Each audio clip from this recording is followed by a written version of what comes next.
Revisão FUVEST, segunda fase 2017. Neste exercício número 6, nós vamos abordar a eletrostática. Muito bem. A região entre duas placas metálicas, planas e paralelas, está esquematizada na figura ao lado.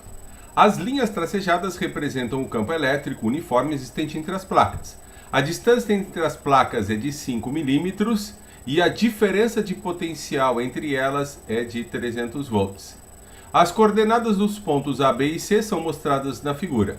Determine os módulos EA, EB e EC do campo elétrico nos pontos A, B e C.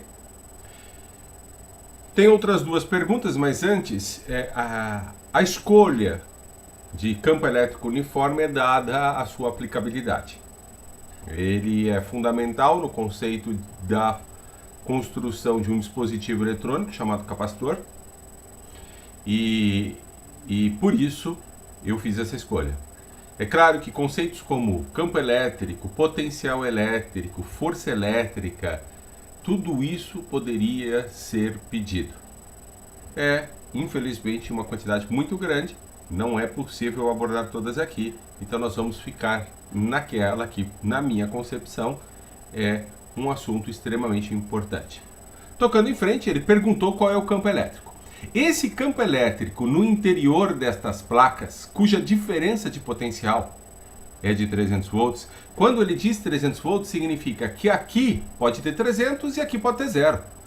Aqui pode ter 200 e aqui ter menos 100. Ou pode ter 500 aqui e aqui ter 200. Ele não falou quanto tem em cada placa, mas ele disse que a diferença entre os pontos é de 300. E isso me basta. No interior, o campo elétrico nesse ponto, no ponto A, no ponto B e qualquer outro ponto é igual. Tem mesma direção, tem mesmo sentido, tem mesma intensidade. Por isso é dito campo elétrico uniforme. Já o potencial não. O potencial sobre esta linha é igual. No ponto A é um, no ponto B é outro. Tá? Mais tarde nós vamos ver que o potencial no ponto B e no ponto C é igual. Mas isso é lá mais para frente.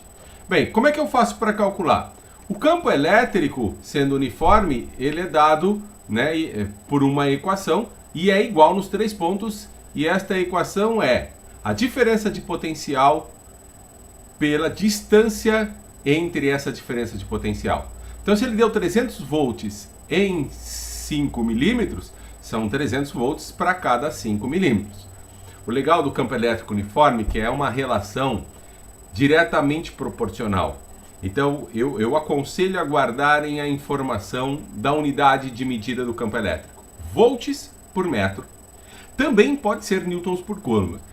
Quando você tem relações simples entre unidades e medidas, você sempre consegue achar uma regra de 3. Volts por metro. Se eu tenho 300 volts em 5 milímetros, quantos volts eu vou ter em 1 metro? Pronto, esse é o valor do campo elétrico no interior dessa situação. E é isso que nós vamos fazer aqui. Eu tenho 300 volts por 5 milímetros. Só que os 5 milímetros tem que ser em metros no sistema internacional. Então vai ficar 300 volts por 0,005 metros. E isso aqui para nós vai dar 60 mil, o quê? Volts por metro. Ou, se você preferir, pode ser newtons por coulomb. O newton por coulomb é interessante quando você faz uma relação de força-carga, tá? Mas nessa situação, para nós, o volts por metro é mais legal. No item B, ele pergunta a diferença de potencial AB e BC entre os pontos A, B e o ponto BC. Diferença de potencial entre A e B e entre B e C. Bom, aqui é que eu vou chamar a atenção para aquilo que eu havia falado anteriormente sobre o potencial não ser o mesmo no campo. Veja, essas linhas que eu estou traçando agora são chamadas de linhas equipotenciais e, se for tridimensional, superfícies equipotenciais.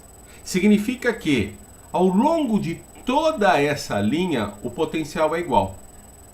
Então, se eu tivesse 300 volts nessa placa, em qualquer ponto da placa eu tenho 300 volts. Se aqui eu tenho 0, então em toda a extensão da placa eu tenho 0. Se aqui eu tiver, por exemplo, 400, aqui seria 400 em toda a extensão da placa. Mas ele não quer na linha equipotencial, na placa. Ele quer entre os pontos A e B. E aqui dá para fazer uma regra de 3, porque se eu tenho 300 volts para 5 milímetros, quanto eu tenho daqui até aqui? Eu vou ter 300 volts 5 milímetros, daqui até aqui são 3 milímetros. Então, entre A e B, entre aqui e aqui, eu vou ter tantos milímetros. 300 dividido por 5 vai dar aqui 60. E a distância entre A e B? 3. 60 vezes 3 vai dar para nós 180 volts. Então, entre esse ponto e esse ponto eu tenho 180 volts. E com relação aos pontos B e C? Eles não estão sobre a mesma linha potencial? Se eles estão sobre a mesma linha, então a diferença desses volts aqui para esses volts aqui é zero, porque eles estão em cima de uma mesma linha potencial. Eles estão sobre uma equipotencial. A diferença de potencial entre eles é zero. E, por fim, a terceira pergunta dessa questão. Ele pergunta qual é o trabalho tal realizado pela força elétrica sobre um elétron que se desloca do ponto C até o ponto A. Então, o ponto C está aqui. O cara vai se deslocar até o ponto A. Ele vai fazer isso aqui. Ele vai sair daqui e vai até o ponto A.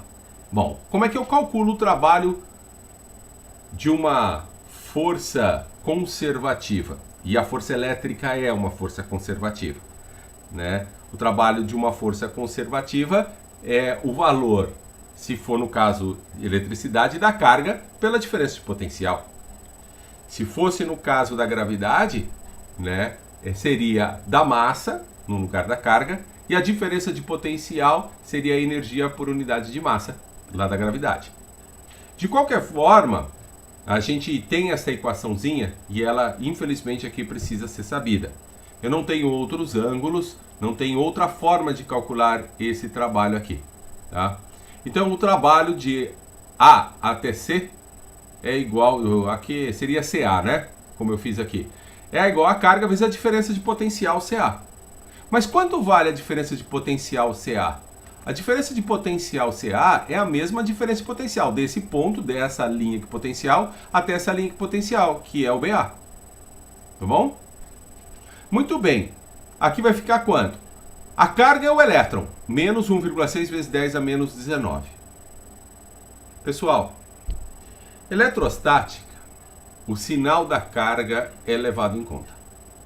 Em eletrodinâmica, a gente imagina que o movimento das cargas sejam das cargas positivas, embora num fio metálico, quem se move sejam os elétrons. Mas a gente calcula lá em módulo. Em eletrostática, se a carga é negativa, o potencial é negativo. Se a carga é positiva, o potencial é positivo. Então, o que você tem que tomar cuidado é o sinal da carga interfere no resultado. Então, o elétron é negativo, menos 1,6 vezes 10 elevado a menos 19 coulombs, a carga dele, vezes a diferença de potencial. No item anterior, nós não achamos que de A para B era 180? Então, de B para A é menos 180. Então, por isso eu pus um menos 180 aqui. Fazendo essa conta, menos com menos, mais vai dar 2,88 vezes 10 elevado a menos 17 joules. Perfeito? Bom, uma coisa que eu gostaria de dizer, por que o trabalho ele é positivo, porque que a força elétrica faz um trabalho motor sobre a carga, cabe uma interpretação física. Essa placa tem o maior potencial, então nós podemos imaginá-la como sendo positivo. Essa placa, ela tem o menor potencial, então nós podemos imaginá-la negativa. Poderia ser 200 aqui, menos 100 aqui. A carga elétron, quando é colocada aqui, ela é repelida por aqui e ela é atraída para cá. Então surge uma força elétrica que a puxa para cá. Ah, mas por que ela vai nessa direção? Ela vai nessa direção porque provavelmente alguém deu um peteleco nela aqui. Se não, se ela colocada em repouso aqui, ela faria um movimento horizontal. Mas, depois que deu o peteleco, a única força que atua nela é a força elétrica, tá? Então ela vai fazer esse movimento aqui, daqui para cá. É claro que ela continua esse movimento sendo puxada para cá, ela faria um movimento composto, né, de acelerar nessa direção. Isso aqui faria uma trajetória parabólica, tá? Não como está desenhado aqui, mas o que ela faria era isso aqui. Tudo bem? Essa é a ideia de por que o trabalho é positivo. O trabalho é positivo porque ela acelera nesse sentido, ela ganha velocidade. Então é isso aí. Um forte abraço para vocês. Está faltando pouco para o fim da nossa revisão. O próximo exercício, o número 7. Um abraço.